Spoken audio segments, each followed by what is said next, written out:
என் தங்க தான் என் உயிர், என் உலகமே அதுதான்.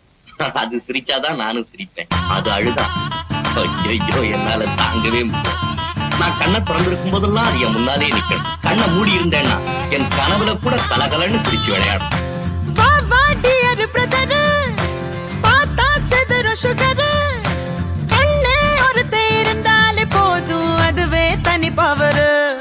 எங்க அண்ணன் அன்ப அள்ளி தெளிக்கிறதில் மண்ண தங்க பாசத்தில் அவனை தான் அடிச்சுக்க ஊரல ஆளே கிடையாது. எங்க அண்ணன் அன்ப அள்ளி தெளிக்கிறதில் மண்ண தங்க பாசத்தில் அவனை தான் அடிச்சுக்க ஊரல ஆளே கிடையாது. வீட்டு தலைவி இந்த ஜில்லாவோட அழகி, அண்ணங்காரே அன்றாடம் நனையும் அன்பான அருவி. தங்க மை தங்க